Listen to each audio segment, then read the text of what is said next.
Kolluru వెలుమలలో best flat కోసం చూస్తున్నారా? రాధే స్కైనే ఎంచుకోండి.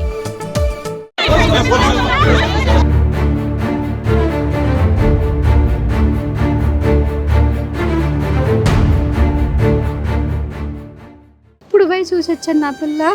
షోరూంలో బొమ్మ ఉన్నట్టుంది.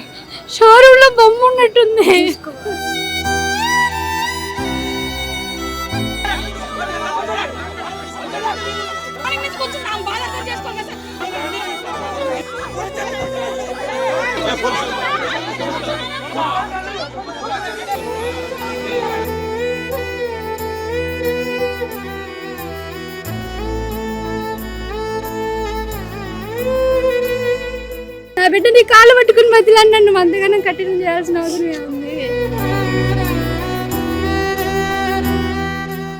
వాచుపల్లిలోని ఎస్ఆర్ గాయత్రి కాలేజీలో ఇంటర్మీడియట్ చదువుతున్న పూజిత అనే అమ్మాయి ఒక రకంగా చెప్పాలంటే సస్పీషియస్ డెత్. తను సూసైడ్ చేసుకుందని వీళ్ళకి తెలియడానికి కూడా చాలా టైం పట్టింది పేరెంట్స్కు.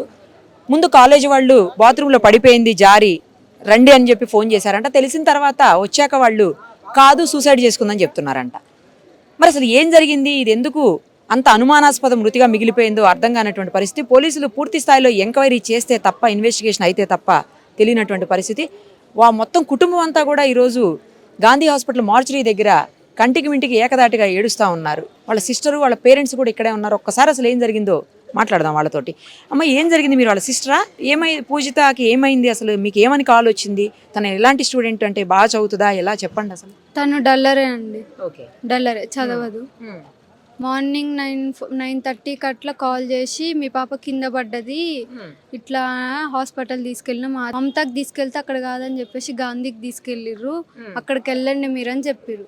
సరే అనేసి మేము స్టార్ట్ అయినాం. మేము బయటకు వచ్చేసినాం. ఆటో ఎక్కడానికి వచ్చినప్పుడు మళ్ళీ కాల్ చేసి ఏమన్నా సీరియసా మేడం చెప్పండి ఏమన్నా అంటే, సీరియస్ అంటే మీ పాప హ్యాంగింగ్ చేసుకుంది అని చెప్పారు మేడం. చేసుకుంది అట్టుంది. ఆమంతా కూల్ గా మాట్లాడింది, ఏం తెలియనట్టు మాట్లాడింది. చాలా అంటే చాలా కూల్ గా మాట్లాడింది. ఆమెకి ఏం తెలిసి తెలియనట్టు మాట్లాడింది. ప్రిన్సిపల్, మా కాలేజ్ ప్రిన్సిపల్ నిరుపమారెడ్డి మాట్లాడింది. ఇట్లా హ్యాంగింగ్ చేసుకున్నట్టుంది అని చెప్పిర్రు. ఆమె ఆల్రెడీ మమతాలోనే చనిపోయింది. కానీ మాకు ఇన్ఫర్మేషన్ లాస్ట్ ఎప్పుడు మీతో మాట్లాడింది? తను ఏమన్నా కంప్లైంట్ చేసింది అంటే కాలేజ్ వాళ్ళు చదవట్లేదని తిడుతున్నాను అట్లా ఏమైనా కంప్లైంట్లు ఏమైనా చేసిందమ్మా? నాతో ఏం మాట్లాడేది. మా ఫాదర్కి కాల్ చేసిందంట. కాల్ చేసినా కానీ ఇట్లా ఏం చెప్పలేరు, ఇట్లా చేస్తున్నారు డాడీ, ఇట్లా అన్నారు డాడీ అనేది ఏం చెప్పలే. ఎప్పుడు వస్తున్నావు నాన్న అని జస్ట్ అడిగింది అంతే. మీతో ఎప్పుడు మాట్లాడిందండి లాస్ట్? నాతోటి సండే మాట్లాడింది. ఏమన్నా చెప్పిందా? ఏం చెప్పలేదు. మమ్మీ నేను ఎగ్జామ్కి వెళ్తున్నాను, నాకు హాల్ టికెట్ ఇవ్వలేదు, ఫీజు కట్టలేదు అంటే నాన్నన్నాడు మాకు 1st తారీఖు జీతం పడుతుందమ్మా. అంతకుముందే నేను ఒక 1 వీక్ బ్యాక్ మా పాపకి ఏదో షార్ట్లు అవి ప్రాజెక్ట్ వర్క్ కావాలంటే పోయి ఇప్పించి వచ్చాను.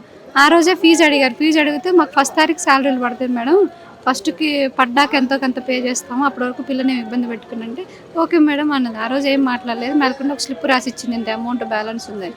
సరే అని మా పాపతో కాసేపు ఉన్నాను, తనకి ఏమేమి కావాలో అన్నీ ఇప్పించాను, వచ్చాను. కానీ మాకు ఇక్కడ అనుమానాస్పదంగా ఏంది అంటే, మాకు తెలియాల్సింది ఏంది అంటే, మా పాపకున్న ప్రాబ్లం చిన్నప్పటి నుంచి యూరిన్ పోస్తుంది, పక్క తడిపే అలవాటు ఉంది. తిను 2 years అక్కడే చదువుకుంది, 1st year 2nd year. ఈమె 1st year అయిపోయి 2nd year అప్పుడు ఆమె 10th అయిపోయి 1st yearకి వచ్చింది. వీళ్ళిద్దరు చిన్నప్పటి నుంచి కూడా ఒక దాంట్లోనే వేసాం, 6th class నుంచి. వాళ్ళు ఇడిపోయిందల్లా ఈ సంవత్సరమే, వాళ్ళు డివైడ్ అయింది ఈ సంవత్సరమే. ఈ అమ్మాయి మా పాపకి సీట్ వచ్చిందని ఇక వేరే బీటెక్కి ఆమె వెళ్ళిపోయింది. ఆమె నుంచి కానీ తర్వాత ఈమె రాగానే పక్కన తోటి రూమ్స్ ఉండేవి, ఆ రూమ్లో 6 members ఉంటారు. ఆ 6 members ఈ పాప మీద కంప్లైంట్ ఇచ్చారంట, అంటే టాయిలెట్ పోస్తుంది, మాకు స్మెల్ వస్తుంది, తనని వేరే రూమ్కి షిఫ్ట్ చేయండి అన్నట్టుగా కంప్లైంట్ చేసినట్టు. మాకు ఒకరోజు మా హస్బెండ్కి కాల్ చేసిందంట. కాల్ అయితే చేసిందంట. చేసి ఇట్లా శ్రీను ఇలా పాప యూరిన్ వేస్తుందని కంప్లైంట్ చేస్తున్నారు, మరి బెడ్ మారుస్తుందామంటే సరే మేడం వేరే పక్క రూమ్లోనే అటువైపు ఉన్న పిల్లలు తక్కువ ఉన్నారు, అడిగి వాళ్ళ ఫ్రెండ్స్ కాడ ఎక్కడన్నా వేయండి మేడం అని అన్నారు. ప్రతి ఒక్క కాల్ రికార్డ్ ఉంది మాది. అన్న తర్వాత సరే మా పాప కూడా ఇంతవరకు రూమ్ మార్చిన విషయం అయితే చెప్పలా.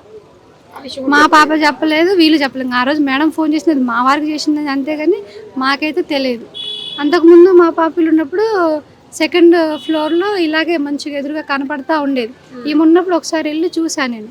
ఈమె మా పాప ఉన్నప్పుడు ఒకసారి వెళ్ళి చూసా, అమ్మ స్వీటీ నీట్గా బట్టలు పెట్టుకోవట్లేదు రా అమ్మ ఒకసారి చూద్దాం అంటే మమ్మల్ని ఎలా చేయరు, పేరెంట్స్ని ఎలా చేయరు. ఆ రోజు బతిలాడే మేడం ఒకసారి రూమ్ సర్ది వస్తాను, పిల్లల బట్టలు అవి ఏమేమి ఉన్నాయో లగేజ్ తీసుకోవడానికి. అంటే పోయిన ఎండాకాలం అయిపోతున్నాయి కదా లగేజ్, అన్నీ ఒక్కసారి మేము తేలేమమ్మా, లగేజ్ తీసుకొని పోదురా కొన్ని అంటే ఆ రోజు నేను దాని గురించి రూమ్కి వెళ్ళి ఆ రోజు చూసాను నేను రూము. వాళ్ళు చదువుతున్న ఈ 4 ఏళ్లలో నేను కాలేజ్కి వెళ్ళింది, రూమ్లోకి వెళ్ళింది ఆ రోజు.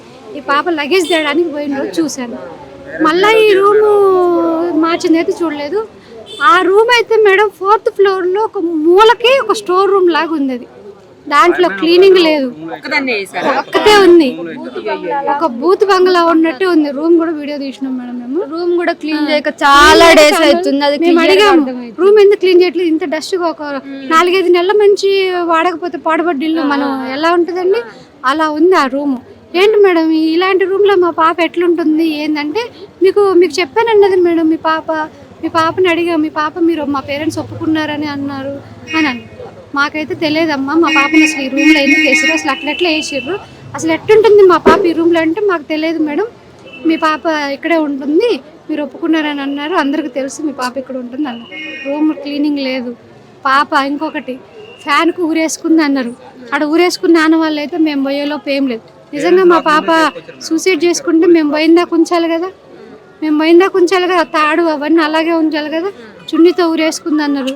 మాకు 9:30కు ఫోన్ చేసిర్రు, ఇక్కడికి రమ్మన్నారు. ఇక్కడ గాంధీకి వచ్చినాం, గాంధీ నుంచి వచ్చిన తర్వాత మళ్ళీ బాచిపల్లి రమ్మన్నారు. బాచిపల్లి పోయినాక మళ్ళీ బాచిపల్లి ఏం చేస్తాను కాలేజ్ కాడికి పోయి నిన్న 10ంటికి, నిన్న ఎప్పుడు 9:30 నుంచి సాయంత్రం 11 గంటల దాకా కూడా మా పాపను చూపించలేదండి. ఇప్పుడు పోయి చూసి వచ్చాను, నా పిల్ల షోరూంలో బొమ్మ ఉన్నట్టుంది.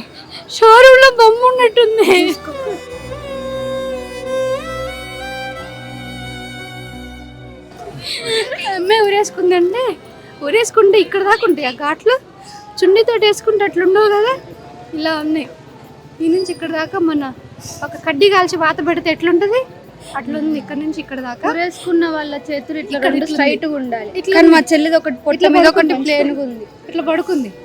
నోరు కూడా ఏం ఓపెన్ కాలేదు, ఎంత నార్మల్ స్నానం చేసి రెడీ అయి పడుకున్నట్టుంది మా పాప. అంతే. ఇప్పుడు మేము ఎట్లా నమ్మాలి, మా పాప ఊరేసుకుందని మాకు నమ్మకం లేదు. ఇప్పుడు ఈ బాడీని చూసినాక మాకు అస్సలుకే నమ్మకం లేదు. మా చెల్లె చేసుకుందని వాళ్ళ కాలేజ్ వాళ్ళే చేసిరని ఇప్పుడు మాకు 100% తెలుస్తుంది. వీళ్ళు చెప్పేదానికి ఇక్కడ జరిగిన దానికి చాలా తేడా ఉంది. మేము నిన్న పిల్లల్ని ఎంక్వైరీ చేస్తే తెలిసింది ఏంటంటే మా పాప చాలా చలాకీ పిల్లండి. చిన్న పెద్ద తేడా లేకుండా అందరితో చలాకీగా మాట్లాడుతుంది. క్యాంటీన్లో ఫుడ్ వడ్డించే వాళ్ళు ఉంటారు కదా, వాళ్ళతో కొంచెం మంచిగా మాట్లాడేదంట. ఎవరో గిట్టని వాళ్ళు ఉన్న వాస్తవం చెప్తుందని, నేనైతే అబద్ధం చెప్పట్లేదు. నా పిల్లల మీద ఒట్టు.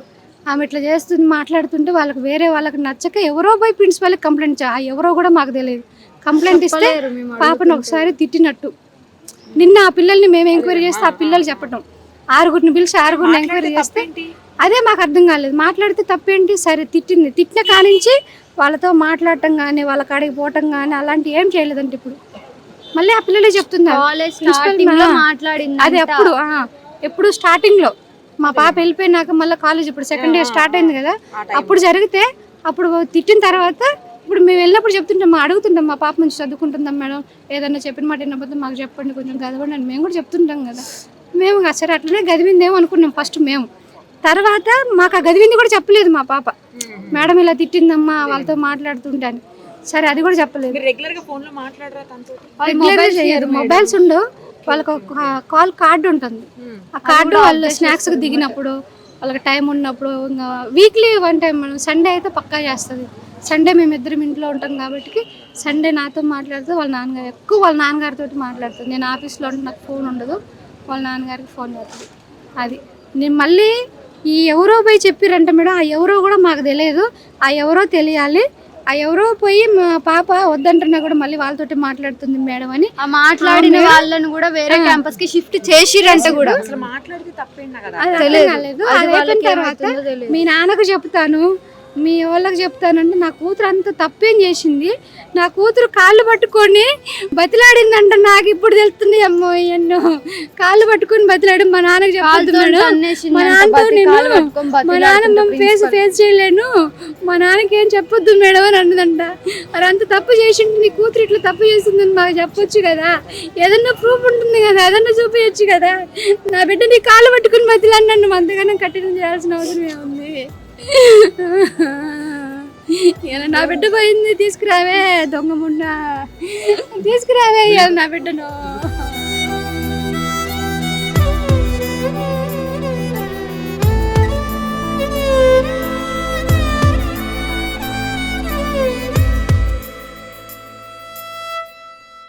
సుమన్ టీవీలో మీ పర్సనల్ అండ్ బిజినెస్ ప్రమోషన్స్ కోసం కింది నెంబర్కి కాంటాక్ట్ చేయండి.